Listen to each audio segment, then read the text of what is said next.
Papa Ibuka introduces his beloved generator to Ada. This is Odogwu 5000. It survived SARS, fuel scarcity, and NEPA failure. He warns everyone never to touch it. Only I know its mood. That night, the compound is quiet until the next morning, when, Papa Ibuka struts out to start his routine. He tries to crank the generator once, twice, 3 times. Nothing. He unscrews the fuel cap, squints, then shouts. Papa Ibuka was surprised and said, "Empty? Who drank my fuel?" The family gathers in confusion. Ibuka checks the tank. Confirmed, not even 1 drop. Brenda, his daughter, says, "Maybe the generator is fasting." Papa Ibuka angrily replied, "Fuel no evaporate overnight. Something is fishy or criminal." He storms into the compound and begins questioning neighbors. Mama Rizi, the gossip, leans on the fence. Mama Rizi says, "I saw a shadow last night, around your gen. It didn't walk, it glided." Papa's eyes widen. Suspicion rises. He declares that Operation Odogwu Watch has begun. Papa Ibuka rigs a fake alarm with a cowbell and sets up his plastic chair beside the generator. He keeps a cutlass by his side, refusing to sleep. Ibuka, now intrigued, installs an old smartphone with motion detection. Brenda live streams their security efforts. But just before dawn, Papa Ibuka dozes off. Morning comes. The alarm never rang. The family approaches cautiously. The generator looks untouched. Until Ibuka opens the tank. Ibuka screams. Again, fuel gone. Even worse, the spark plug and ignition wire are missing. Papa Ibuka stammering, "They are dismantling Odogwu part by part." The security footage shows only a blurry figure in a hoodie passing swiftly through the shadows. Brenda whispers like a true crime narrator, "Who is the generator killer?" Paranoia hits full swing. Neighbors begin locking their drums. Children are warned not to go near generators. Ibuka sets up a trap, tripwire laced with pepper, a flower bucket hanging overhead, and a Bluetooth speaker playing barking dog sounds. Papa Ibuka now wears his wrapper like a war general, face marked with powder, seated on a stool beside Odogwu like a soldier on duty. Night falls. At exactly 2:37 a.m. the trap springs. Clang, bah, screams. They all run out, only to find the neighbor's goat coated in flour, stuck in the tripwire. Papa Ibuka says, even animals are now in on this conspiracy. Brenda nearly falls laughing. Ibuka upgrades the setup. Clearer camera, infrared flashlight, motion sensor that triggers a recording. That night, the thief finally appears in full frame. A hooded figure creeps toward the generator, bends down, and carefully opens the tank. He brings out tools. He moves with experience. They zoom in. Who is he? Where is he from? Suspense on their mind. Ibuka sharply says, "Wait, I know this guy." The thief is none other than the new security guard, introduced just 2 weeks ago by the landlord. Further digging reveals he's been siphoning fuel and selling spare parts on the black market. He's in a group chat, Old Gen's Fast Cash. The family sets a perfect trap. Papa Ibuka fills the gen with diluted kerosene, laces the handles with gum, and positions a large bucket of pepper water and flour overhead.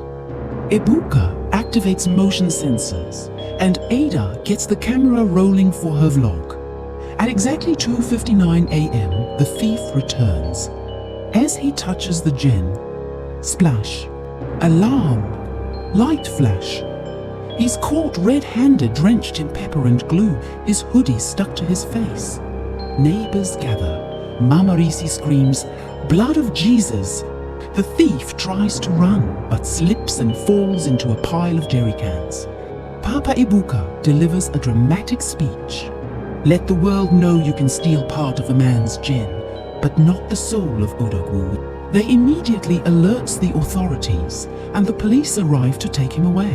For breakfast, the aroma of akara and pap fills the air. Papa Ebuka is gloating with a grin so wide it nearly splits his face.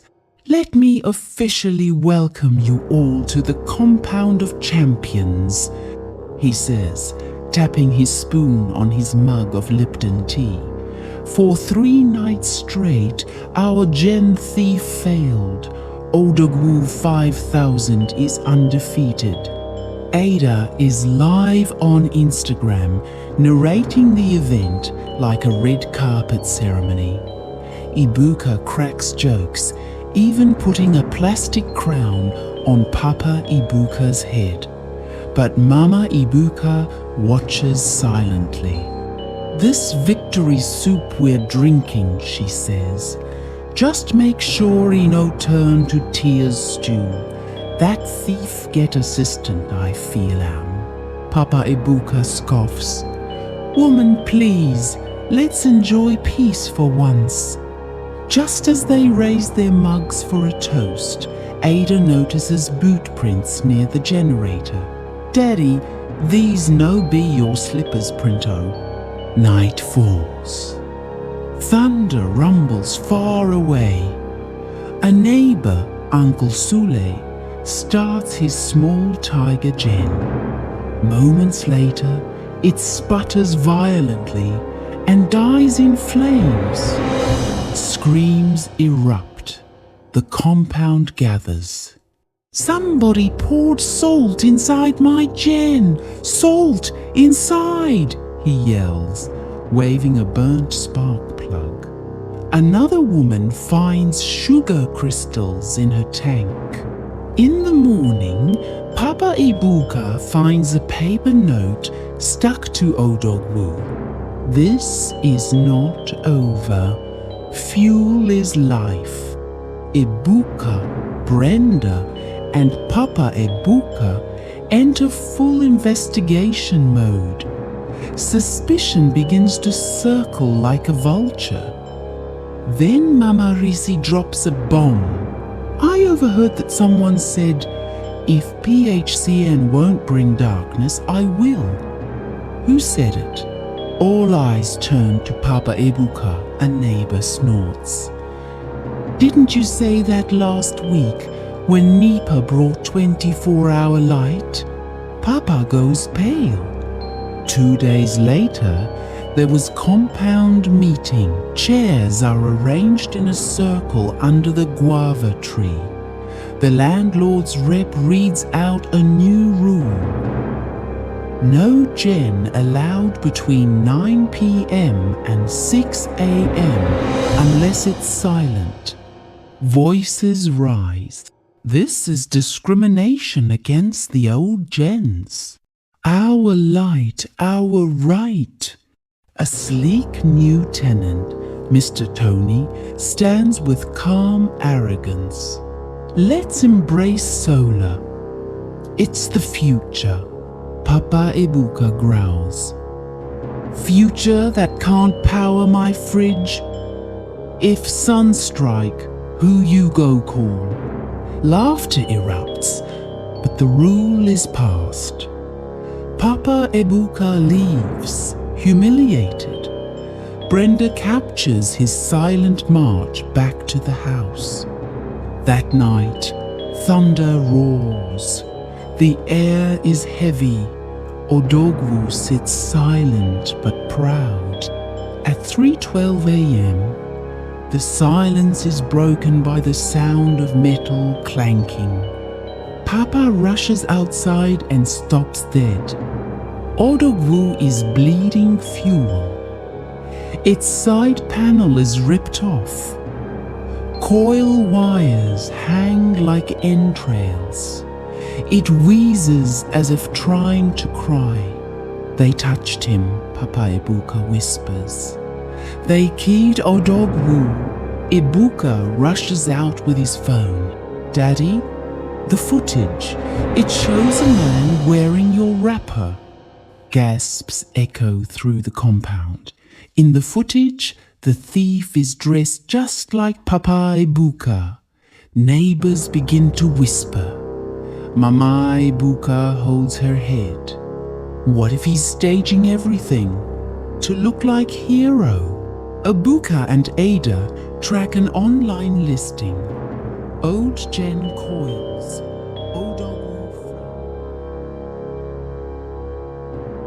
Few weeks later, Brenda wakes up to her phone blowing up. 800k views overnight. Local influencers tagging her. A blog headlines replies, "Meet the Nigerian girl who turned her father's generator drama into Netflix. Worthy gold." Papa Ibuka, on the other hand, is bitter. Papa Ibuka said, "So now, everybody knows my shame. Is this what you people call fame?" Brenda replies, "Papa, you're trending for good reason. They love your drama. One guy even said you should go on Big Brother." Papa Ibuka mocking, "Big Brother? So they can steal my pants too?" Mama tries to ease the tension. Mama Ibuka told him, "Be happy. You turn fuel Wahala into destiny. That's what legends do." But Ibuka interrupts, visibly disturbed. Ibuka tells them, the police dropped the case. The mechanic yard thief bribed his way out again. Silence. The family's joy dims. The threat isn't over. The solar inverter blinking steadily. Then, silently, a figure in gloves crouches behind the wall. They cut the inverter's backup cable. Suddenly, darkness. The inverter shuts down. For the first time in weeks, the compound is dead silent. Neighbors panic. The solar batteries in their homes were all linked to the central inverter Papa Ibuka had helped set up. Mama Risi. They've come again, oh, even son no safe. Papa rushes to the system box. Sparks. Damage. Not just power. The entire circuit is fried. Brenda stares at the vandalism note left behind. No more power. You're not Odogwu, just noise. Ibuka checks CCTV footage wiped. Someone planned this. Papa Ibuka's hands tremble. Papa Ibuka, voice cracking. "I left the sword and they came for the crown." Emergency compound meeting was called. Tension fills the air. Landlord says, "First generators, now even solar. This is spiritual." Neighbor 1, "Why is it always your family at the center, Papa Ibuka?" Neighbor 2, "Your daughter is making money off our Wahala. We need answers." Papa Ibuka rises slowly. For the first time, no cutlass, no wrapper, no drama. Papa Ibuka replies, "Yes, I built Odogwu 5,000 with my sweat, and when they killed him, I rebuilt silently. But I failed to see what the real light was: community." He looks at his family. This thing, generator, solar or NEPA, it will always go off. But if we lose our trust in each other, that's a blackout no inverter can fix. The room softens. Ada records the speech quietly. 1 week later, the compound is slowly returning to normal. The landlord announces a vigil for light and unity, asking everyone to bring candles. Brenda, with her new platform, raises funds online and gets the compound a community backup system. Ada to Papa, "Not Odogwu 5,000, not Odogwu 10, this one is Odogwu us, for all of us." They hold a candlelight vigil. Each neighbor places a candle on a simple wooden bench labeled, "To all the power we lost and found." Papa Ibuka, smiling, "Odogwu never dies, he just multiplies." As light fills the courtyard through candles, phone torches, and a humming inverter, the compound finally finds peace. Papa, Ibuka, and Brenda looking at the sky as NEPA surprisingly restores power. Brenda, now they bring light? Papa Ibuka, let them keep it. We're already shining here.